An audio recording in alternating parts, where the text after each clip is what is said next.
Hello and welcome to the PreSales Podcast. It's your host and PreSales Collective General Manager, Chris Mabry. Today, I'm speaking with Patty Hager, Vice President of SMB Solution Engineering at Salesforce. Patty and I discussed AI and go-to-market and PreSales. We dive into her insight on forecasting the future job of an SC and much more. Patty's passionate about inclusion in PreSales with her work as a council member of the Women in Solution Excellence Group here at PreSales Collective and a director of the WISE Group at Salesforce. She's also a previous PreSales Collective Ambassador. What does she not do? I also share insight into my own experience in this area. There are so many golden nuggets here. I hope you enjoyed as much as I did. Thank you so much for tuning in. It means the world to me. Well, Patty Hager, welcome to the PreSales Podcast. Chris, so great to be here. Thank you. And this is a second time on the PreSales Podcast. Do you remember when the first recording happened? It's been years, I think. Yeah, you've been a massive force in the collective and in solution consulting, PreSales Collective, Women in Solution Engineering. So I just like to start by saying thank you, because I know you've put in countless amounts of hours helping people break in the profession, being a voice for those who have been a minority in the space. So thank you so much. It is my pleasure to help excite folks on the best profession on the planet, in my opinion. Do you think we've made some significant progress in those areas? Leaps and bounds from when I started my career in the 90s. I am just so thrilled to see where this profession is in 2024. I was looking at your LinkedIn as we were discussing. Your work history is unbelievable. You've been in these extremely senior roles for 10 plus years at this company and 5 plus years at this company. I mean, you've been in this game a long time, and that's awesome. Thank you. So I'm first curious because you mentioned something before around an exciting event happening in your life. So break down what's going on in the world of Patty Hager. So exciting news. I will be participating in a volunteer time off trip with several Salesforce colleagues. We will be working with an organization called Bridge to Rwanda. And this is an organization that was created in 2007. And it's focused around creating opportunities for Rwanda's students to help them obtain a global education, to help attract global investors, to accelerate the Rwanda economy, and then also help with college prep, career development, even farming in the area. So I signed up for this event, and it's happening in November. It's really something that Salesforce as a company is super committed to support their employee base on. We have this 1-1-1 philanthropic model. I'm not sure if any of the listeners know about this, but it's basically something where 1% of the company's equity, 1% of our products, and 1% of employees' time, we want to give back to the community. Salesforce has been on this mission since we started to inspire other companies to do the same. So if you go and you look up 1-1-1 on the internet and put in Salesforce, you'll learn about this pledge 1% model. And we've had thousands of other companies follow suit. Wow, that is so impressive. Have you been to Rwanda before? Never. So This will be my first trip to Africa overall. It's going to be huge, and I can't wait. I've talked to colleagues who've done this mission trip in the past. Yeah. And, they use words like life-changing, hey, I've got to go back because it was just the most rewarding work I've done. So super excited. It's right around the corner, and I'm good to go. That is awesome. Now, I'll put the link in the show notes to Bridge to Rwanda. I'm sure there's a website there for anybody who's interested. I heard the term volunteer time off. Is that like a policy within Salesforce, or is that just a term you use? That is a term within Salesforce that is in support of that 1-1-1 model I mentioned. Yeah. So the 1% of employees' time, back to our community is completely supported by Salesforce overall. It's wonderful. There's so many different missions and volunteer opportunities we sign up for, but they fully support us. That is so impressive. My only ask is after the trip, please do a lot of content on it. That's my selfish version to live through you is I want to see like, what are some of the lessons learned? You've been in the space a long time. I would be very curious as to your life lessons out of that. And also, I would encourage the listeners to follow me on LinkedIn because that's probably where I'm going to be keeping everyone up to date and kind of providing a summary at the end. Yeah. I once did a volunteer stint in my last organization, but it was with the Ronald McDonald House. Now, think what you will of McDonald's. I have my opinions. I don't really eat it, but it turns out they have these houses near hospitals, and they're for people with lower means to stay for extended periods of time if they have somebody in the hospital or if somebody's having a baby, And we volunteered and we made breakfast for the house. It's like a huge group house. I still remember it to this day. It was years ago. I didn't know the people I was there with. After that, we were tight. And that opened my eyes to the volunteering at work concept. I thought it was super impactful to me personally. I need to do more of it. I mean, maybe this is an opportunity for us to carve out some cool promotions within PSC, but I think volunteering at work, it's a really interesting concept. Let's take a step back. For those in the audience who don't know you, I know a lot of people do know you. Bring us through your journey. I think we've all gotten into this profession in unique ways. You've attained this level of senior leadership that I think a lot of people aspire to. So tell us about your journey. How did you get here? It's been a journey, Chris. Started my career in tech in the Boston area after I had completed my master's. And that first job, I got there by learning what I don't like doing, and it helped me get to what I love doing. Let me tell you a little bit about that. So during my master's, there was a co-op program, and I thought I wanted to be a financial analyst and went and did that for a hardware manufacturer company and learned that that didn't jazz me up sitting at a computer and doing cost accounting models. And so when I went back to complete my second half of my master's, I realized I need to be in front of clients. I need to be on the front end of things. And I also just had this passion for tech and, being in the Boston area, that is just a great area to start a tech career. So those two things collided and I ended up getting a job at a medical information tech company in the Boston area. And the role I was hired into was called marketing consultant, which back when I was hired, the term solutions and PreSales, that title wasn't out there, but I was basically consulting to clients. So, they put the marketing word in the front of that because I was client facing, calling on our market. And it allowed me to, become very proficient in the medical information technology software, and then led me to chat with clients about how it would impact their hospitals. And that was how my pre-sales career launched. And then I actually dabbled for 2 years in an account executive role. I was watching some of those account executives making great money. Yeah. I was very curious about that role. So I dabbled there for 2 years, had a really great run, but I quickly realized I couldn't stay as deep in the technology in that role. And it just didn't fill up my cup on that end. So I moved back into pre-sales and then, just several companies along the way in the ERP and analytics space. I worked for Computer Associates and SAP VAR, Oracle, spent many, many years at SAS, the privately held analytics company based where I am in the Raleigh-Durham area.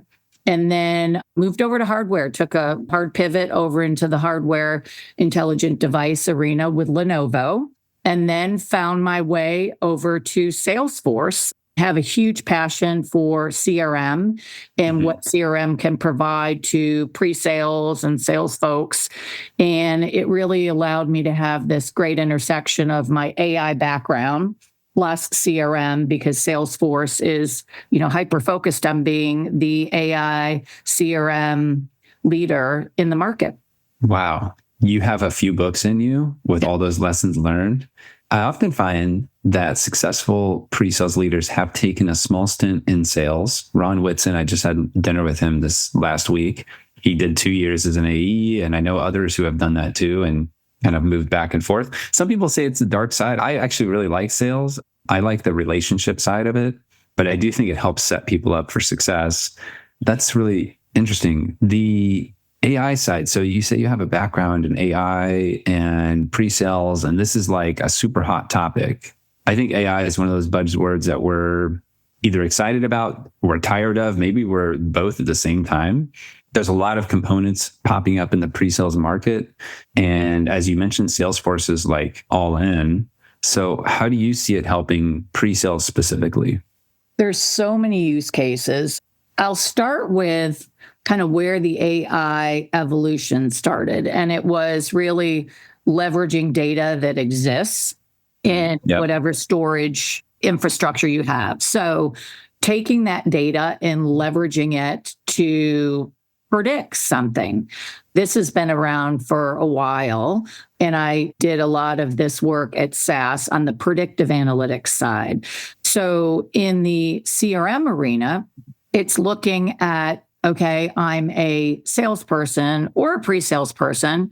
What's the best opportunity likely to close that I should be working on?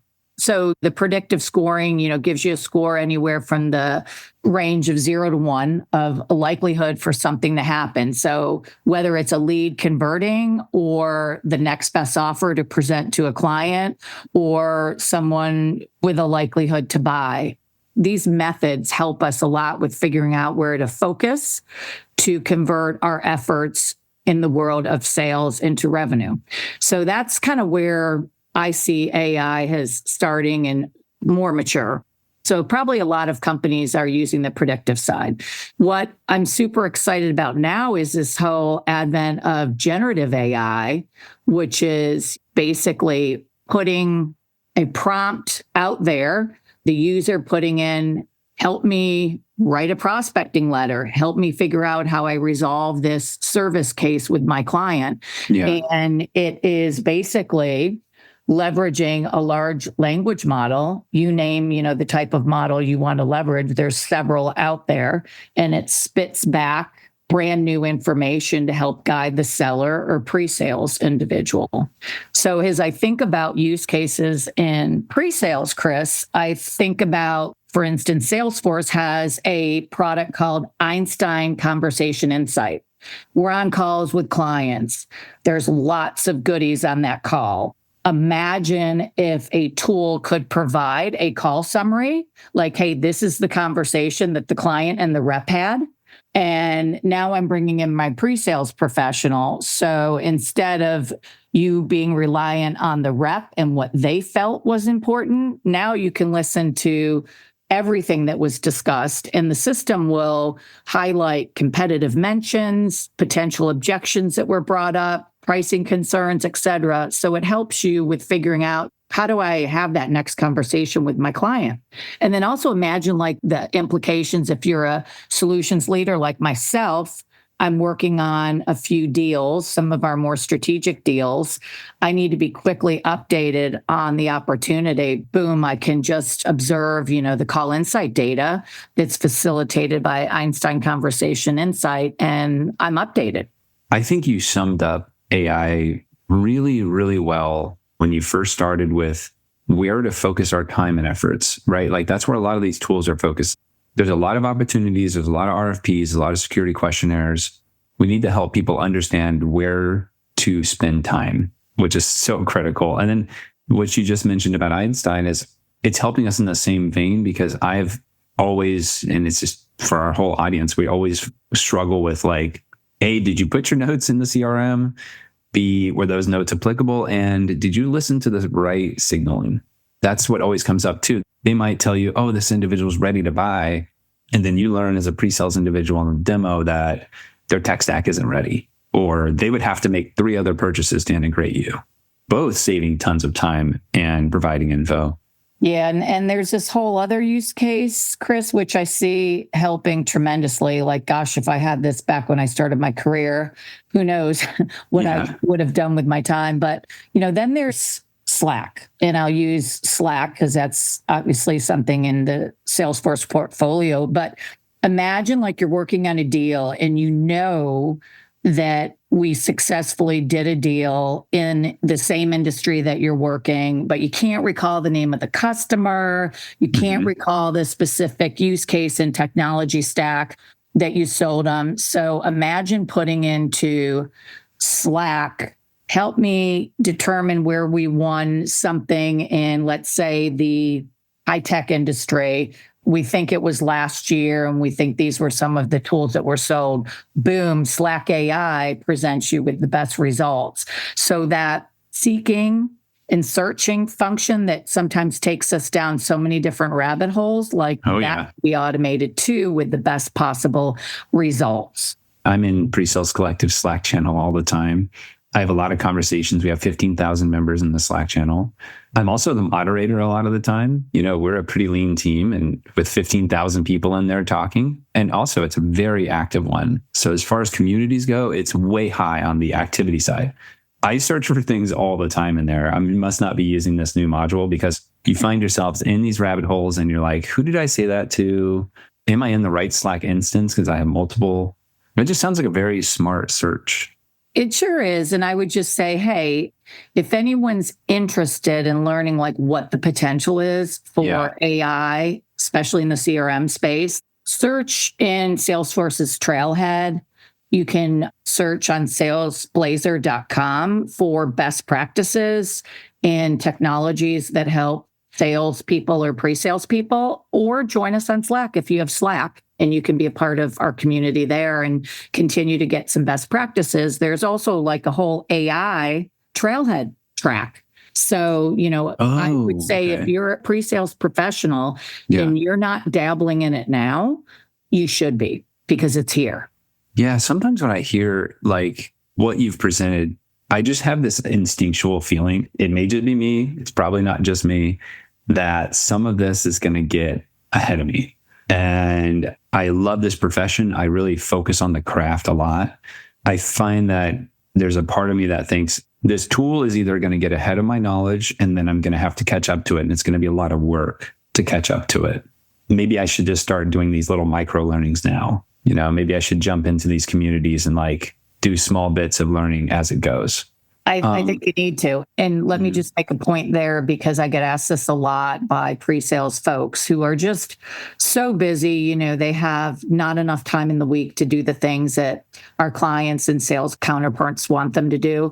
What I coach my team on is Friday afternoon, block your calendar a couple of hours each week or every other week if you can't do it each week, and spend time forecasting what's next in your job. Because the folks that I see moving up faster are those that are continuous learners. They're naturally curious, and they're bringing that innovation into their jobs. I could not agree with you more. So I focus a ton on enablement because we have enablement here at PreSales Collective. I've talked to a lot of enablement people. David Duffett said it best. We did an episode with him recently, and letting your organization enable you and being the receiver of it is one path, but it's not enough. It will not allow you to get to your next level. I have dozens of conversations with people in the community weekly. Those who are really excelling, they're in control of their enablement. They're doing it on purpose. They're signing up to things on purpose. They're investing their money in it on purpose. And a lot of companies will say, oh, you could block a couple hours out to enable yourself. It's not like you're taking a 3-hour lunch. You're learning. Yeah, and I actually listened to a session recently that our executive vice president did with a AI influencer. She's one of the top influencers, Allie, Alliek Miller. And Allie talks about forecasting the future of your job. So thinking about, okay, today I'm a solutions leader, pre-sales leader. What will that look like in the next, like, let's just go short term, right? Because tech changes so quickly. Yeah. Next 12 months, what's a job of a solutions leader going to look like? And I recommend any SC to think about that and profile what the future of their job looks like, because you've got to poise yourself to be that best worker looking around the corner. So well said. I just took a note on Allie's name, so I'll reach out to her, see if I can get her on the podcast. And maybe mentioning her here will incentivize her more. Yeah. So that's really good. You're 100% right. I also spend a ton of time forecasting where the profession is going, trying to be the tip of the spear. I mostly do it by listening, by asking a lot of people a lot of questions. I think soft skills, relationship building, those things that can really not be automated, you got to make sure you're spending your time there too. But one thing you said is you were at SaaS a long time, and that's SaaS. For those of you who are listening, it's probably before like SaaS. It's more of a billing model, software as a service. I mean, it's a service model, but it's also not really product related. You left SaaS 5 years ago, and you said that you were focused on AI then. That's well before the world was awake to AI. You must have seen such a huge change in the industry. I sure did. And I think some of the industries that are not on the forefront, not those early adopters, are starting to wake up to it. But if we talk about like the forecasting your job for a minute, I really want to have SCs here get some tips.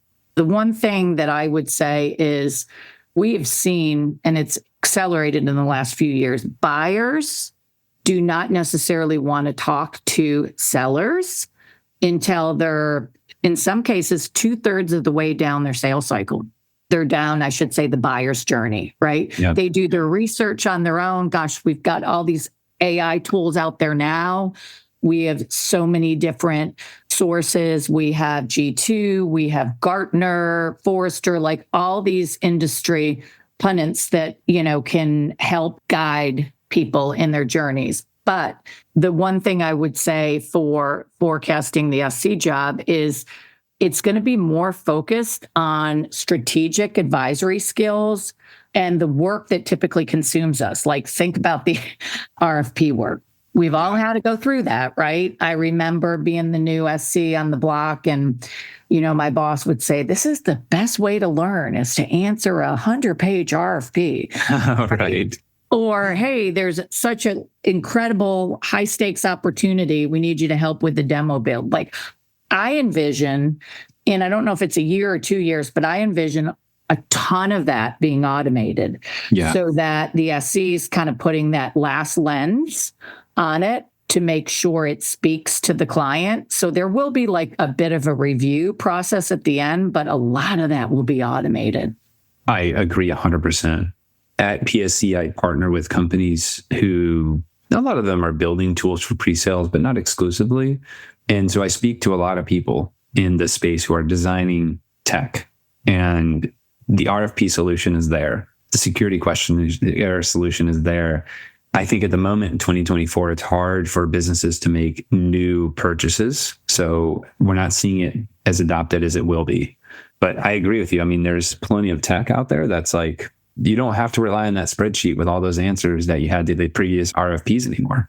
Yeah, I think we're going to see a lot of change in the next year to two in this automation sector. And I think we'll also see software companies allocating budget for it because, if we look at the stats, I recently saw a stat, according to Consensus, I know that's one of your partners, that on average, solution engineers are spending 3 hours on prep, execution, and follow-up per demo. If I can, as a leader, cut that 3 hours and use it to be talking to the next customer on their business problems and really just kind of explode the velocity of revenue, that's where I want my team spending time. There's a lot to unpack there.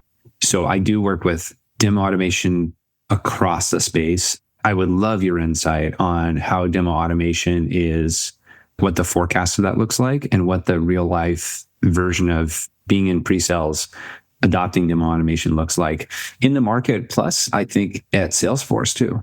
I mean, I definitely see the use today being send a client a concise demo video We use consensus on what we did in terms of a live demo at a client meeting. So a lot of times it's kind of a follow-up, a leave behind, if you will. We also use these assets to spur interest in early stages of our sales cycle. Now there's a lot of vendors emerging that will help with complete demo automation so that the SC will put in some guides. Hey, this is the type of demo I need for this situation. Like, here's the type of flow I'm looking for.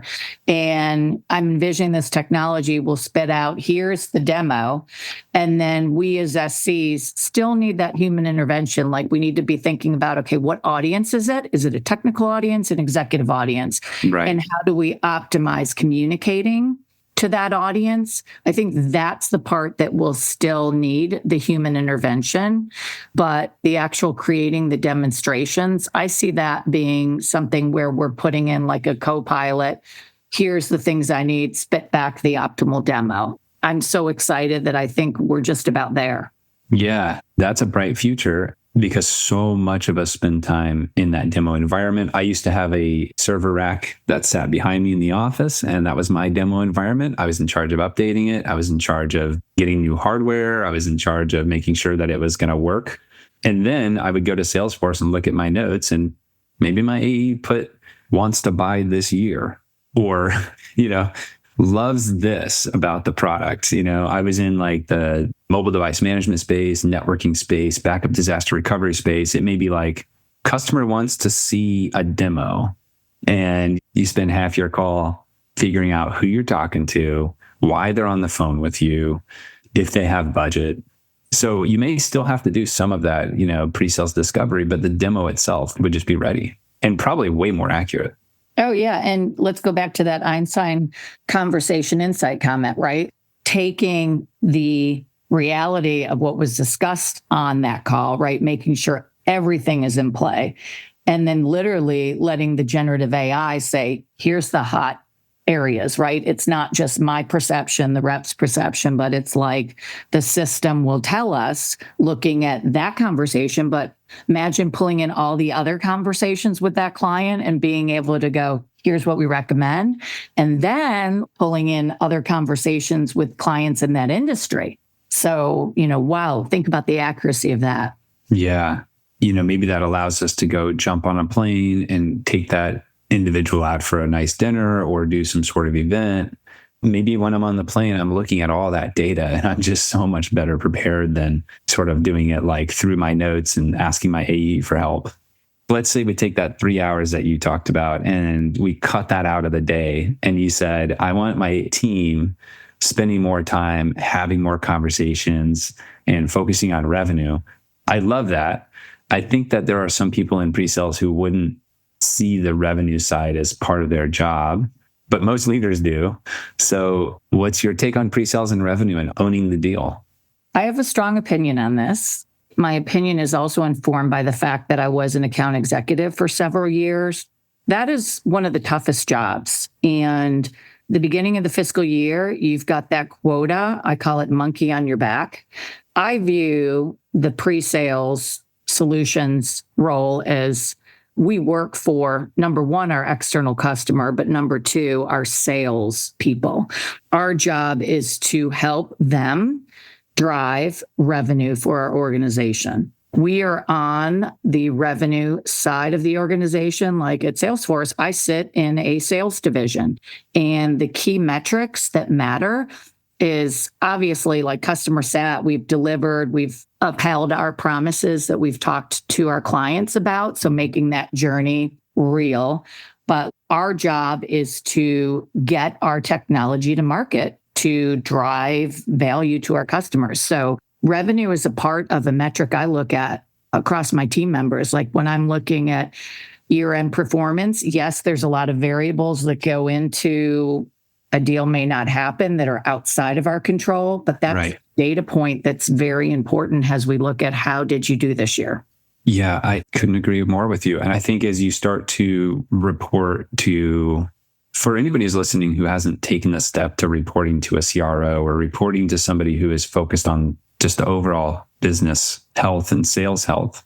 There are very few SE or pre-sales leaders or new titles like chief solution officers that we're seeing in the market, and people who are taking on post-sales roles who don't have to speak on revenue. Often it's the first thing we have to talk about. And so it is important to know, maybe my advice there is ask your boss or your boss's boss, what is the most important metric that they report on weekly?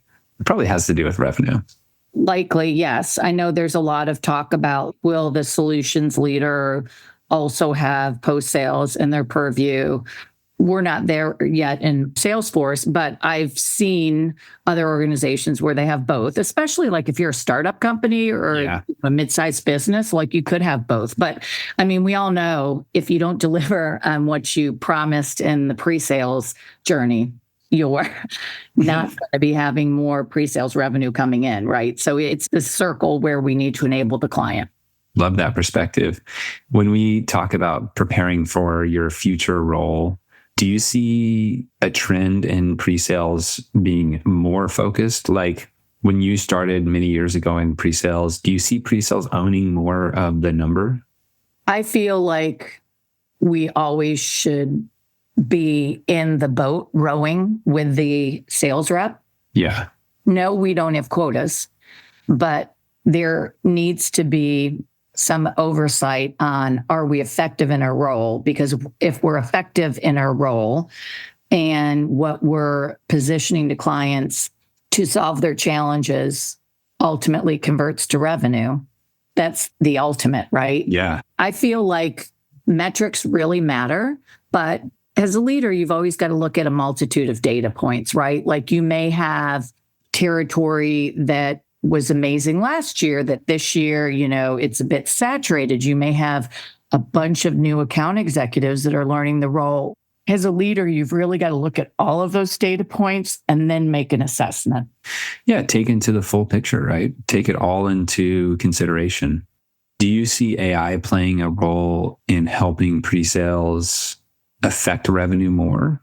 Yes. And I'll go back to some of my comments about the predictive modeling, like figuring out where we go focus so we can ensure that we're positioning the next best product for our client, leveraging generative AI to say, provide me the right strategy approach for this client, pulling all other data that exists out there on what we've done at like customers where we've been successful. So I think it's going to really drive additional win rates. I think it's going to improve revenue velocity.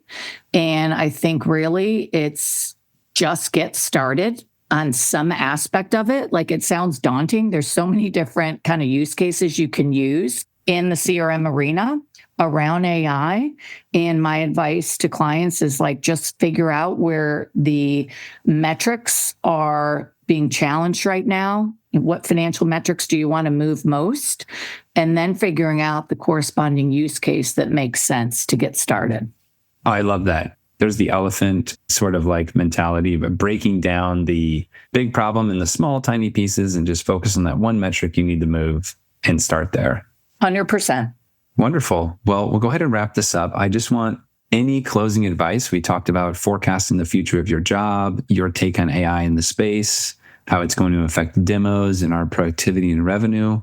Any closing piece of advice? Get started in AI. I would just say forecast your job and figure out how you can be indispensable in your organization and to the clients you serve. Love that. It's all about influence. It's staying up to speed. And it really comes down to value. How much value are you providing the business you work with? And how relevant is that to the growth and the sustainability of that organization? Well, we've hit the lightning round. So this is just a few quick questions I'm interested in. And some of this is more just about you personally. And then we'll wrap it up with the best way to get a hold of you. Okay. So my first question is, what are some of your biggest pet peeves in solution engineering demos? Running out of time. Remember our friend Peter Cohen, great demo, show the last thing first. Like when you are presenting to an executive, that most important thing, move it up front. Yeah, I could not agree with you more. What is the number one book you would recommend to friends? Radical Candor by Kim Scott. That has been recommended so many times in the podcast. What is it that you like about the book? The book goes through the importance of feedback and immediate feedback, no matter if you're a leader or not. This world of pre-sales, we need to be honest with our account executives and make sure we're continuing to up-level how we perform in front of our clients. So that book gives you a great framework to leverage. That's awesome. What is your favorite song at the moment? This one is interesting because at Dreamforce, number one technology conference in the world, I would say, in my opinion, we announced Elton John will be playing there. So I'm going to go with an oldie but goodie, Rocket Man. That's incredible. So a couple points. Number one, I will be at Dreamforce, and we are looking to put on a PreSales Collective meetup around Dreamforce. So if you will be there, please don't be on the lookout for that. I think it's well-deserved. And number two, can you get me better tickets to see Elton John? I'll be there, so I'm going to text you and say, okay, where are you, Patty? Because I know you'll be in a good spot. Get there early. That's what I'm going to say. Like, just push up to the front, get there early. I will be there early because I have never seen him, and it's been a bucket list item for me, so I'm absolutely thrilled. He's incredible. I saw him over 15 years ago. It was just him and the piano. I went with my mom, one of my mom's favorite artists. He just completely filled the room. And it was a stadium setting, and he was incredible. So I remember it. I can't wait to see him again at Dreamforce. Outside of all of this, when you're not busy, what is it that you do? I am a huge fan of two things for fitness. One is high intensity classes, so HIIT classes. I am a member of a gym, pretty much have this standing meeting on my calendar, 5:30 to 6:30. I'm at the gym. Nice. I'm the stress of the day off. Some people like to do that first thing in the morning. I like to do it last thing in the day. That works for me. Yeah. And I also love some hot yoga. Yeah, that's fantastic. I'm also a huge fan of both. And I would say many of the people I interview on this podcast actually point to physical movement outside of work. And so I think there's definitely a trend. Well, tell us the best way to get a hold of you. I am very active in LinkedIn. You can find me, Patty Hager, on LinkedIn, and I'd love to connect. I am super, super passionate about getting more women into the pre-sales profession. I'm active in your PreSales Collective's WISE community, along with my friend Wendy McHenry. So either one of us can help with coaching women in this profession. That's one of my passions. And I'm also active in Salesforce's WISE community. So if any of the listeners are interested in creating a ERG group for women in solution engineering, we're happy to help coach on that as well. It's wonderful. Inclusive teams do better, period, all around. Thank you so much for joining me today, Patty. And it's Patty Hager, not Hagar. So we'll just go ahead and set the record straight here on the podcast. I really appreciate you, everything you've given to the community, what you continue to give. And I look forward to all the photos and lessons learned from your Africa trip. So thank you for joining. Thanks, Chris. Thank you so much for joining me today on this epic adventure with Patty Hager. She's phenomenal. One of my biggest takeaways is this: work towards your future job. Don't be afraid to dive into AI where it helps. I'm trying to get better at that too. You can find Patty on LinkedIn.